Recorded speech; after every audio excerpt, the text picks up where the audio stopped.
Guys, I'm not dead. I'm not dead. I did it. I'm alive after all this time. In spite of what this will tell you. Oh my gosh, it's been a month. Holy cow. That's rough. So sorry about that. Let's talk about Hume a bit.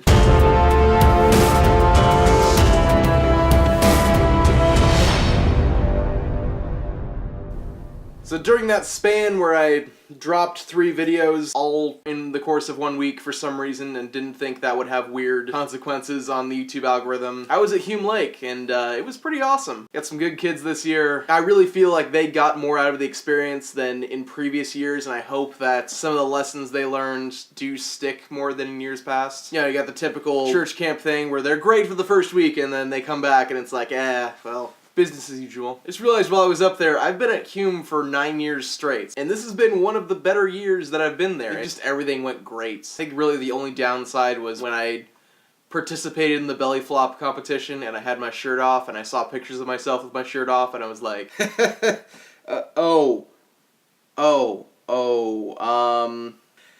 let's just,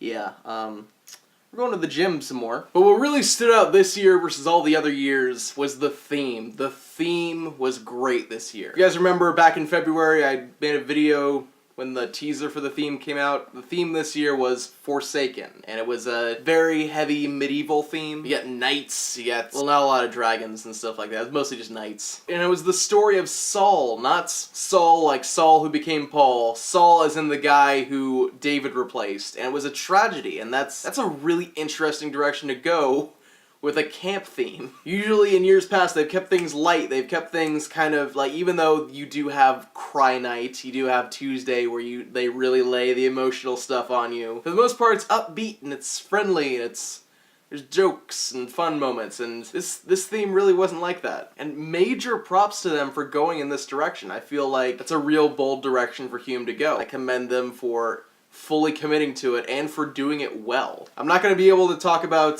the video for a while. Last year when I said I had to wait to do the short film review on the video they released, someone pointed out that they have the video that you can view on the website, and yeah, link in the description, you can go check it out for yourself. But it's a privated Vimeo account, so I can't download it and show you the clips. I could describe like, oh, and then this person does this, but then that wouldn't really, what would that do? I don't know. I kind of feel like I need to show the clips and then say, hey, here's why this worked, here's why this worked, here's why this kinda didn't work. And the reason why I'm waiting until later to talk about the video versus talking about the general theme is that we were in the middle school group, we got the stage play, and the stage play killed it. I'm setting a weird precedence being a movie channel that is now reviewing stage plays. All comments telling me to review Hamilton will be deleted. I'm just saying that right now. This is not gonna be a regular thing, me reviewing stage plays, but man, they brought it this year, man. Like I said, it's a very Game of Thrones-y, Skyrim-y sort of thing, but again without dragons, and it's retelling the story of Saul, and they created such a great atmosphere with interns and with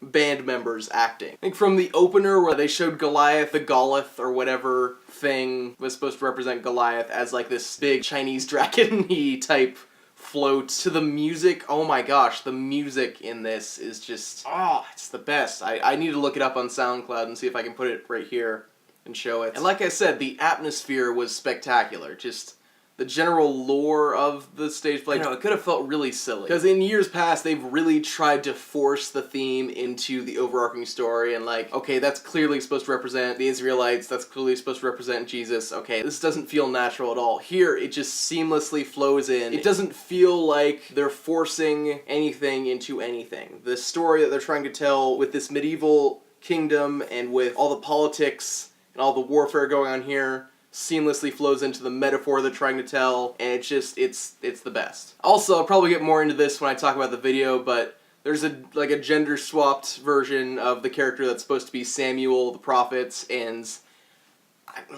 I'm just gonna say it, the actress who played that character in the stage play kinda did it a little better than Rachel. She really killed it. The bummer about me describing how great all of this is that the video recordings of the stage play don't quite do it justice. I feel like when you're there and when the music's surrounding you, there's more of an atmosphere to it and you just get sucked in more. And also the tragedy aspect of it, they did it in a very mature way. I feel like there wasn't any point where it's clear cut like, oh yeah, Saul, he's a doofus, he's messing up. They make it very clear from the get-go, Saul is us. This is a guy who initially had the right idea, initially wanted to do good things, but then as time went on, he made a series of compromises, and those compromises built on top of each other until finally he's doing things that just are not him at all. It's basically condensed Breaking Bad. Like, if you had to take Season 1 Walter White and turn him into Season 5 Walter White over the course of 3 days, this is probably how you do it. I don't review stage plays. I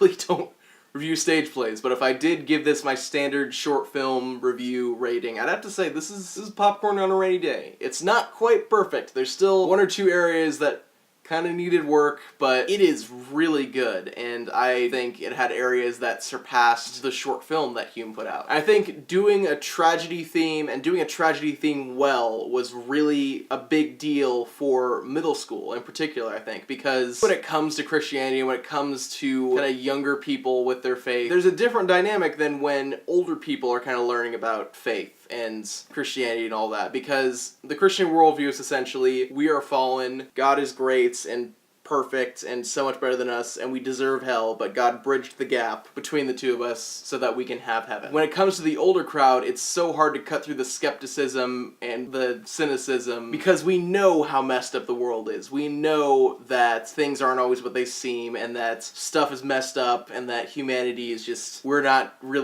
good people. And it's hard to convince people that there can be something greater, and there can be hope, and there can be all that. With middle school, you kind of have the opposite problem, where you have a lot of kids who, at least in our group, kind of grew up in sheltered environments and they go to school at the Christian Academy, they go to school in places where, yeah, they grew up with knowing that aspect of the gospel and knowing that, hey, we have a hope, we have all that, but they don't really get the concept of sin, and they don't get the concept of who we are and how we constantly mess up and how messed up the world is. And being able to do that without bringing the whole fire and brimstone talk and all of the emotionally manipulative talk to it, I feel like it's important to show kids that aspect of Christianity, that we are broken, we are fallen, and here's what we need to fix it. So I feel like Hume Lake made a very risky move that paid off, in my opinion. So look forward to that short film review, because I would love to get into the specifics of what they did right and wrong with the drama.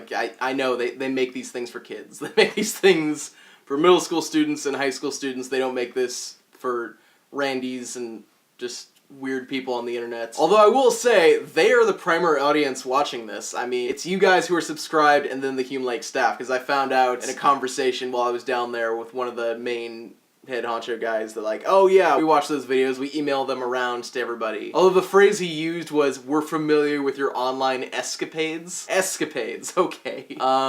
Alright, nice. Just paints a nice little picture of everyone like, oh great, this guy's at it again. But hey, I'm glad they enjoy the videos in some way. I think if these critiques, or if these reviews, or if any of this kind of encouraged any sort of growth as far as storytelling or as far as production, or even better, if someone who hadn't even heard of Hume if they've seen these videos and been like, oh yeah, I kind of want to go to that camp at some point, that's great. That's what I've been doing these for. Because I love Hume Lake. I wouldn't have gone there for 9 straight years if I didn't love it, and I think what they do is great, and I think their videos and their storytelling has progressively improved over the years, and that's awesome. So you can look forward to that in September, guys. Just in general, I want to get back to doing short film reviews. I know they don't do well with the YouTube algorithm and with views and all that, but I don't know, I kind of want to get back to that. These sorts of videos don't get watched by anyone outside of the director or people who are fans of the production company, but I don't know, I like talking about these sorts of things. I will be getting videos out more regularly. I've got stuff planned out. I just want to make sure you guys know that. Stuff is coming out. Content is coming. It'd be such a bummer if this was the last video I ever released. on this channel. I just gave up after that. But guys, we have some visitors to the Patreon page. First off, Annie Iglesias. She's the first person to donate to the Patreon campaign, and she said she can't donate forever. There's a finite amount of time that she can donate to the campaign, but even when she eventually stops, I think she's always gonna have a special place in the history of that Patreon campaign, because she's the first. She's the first person to say, hey, that channel right there, I like it, I want to see it grow, I want to see your crappy audio and your terrible visuals improve at some point. So I'm glad that she saw something in this. And then something else happened this past week that Kevin? The prophecy.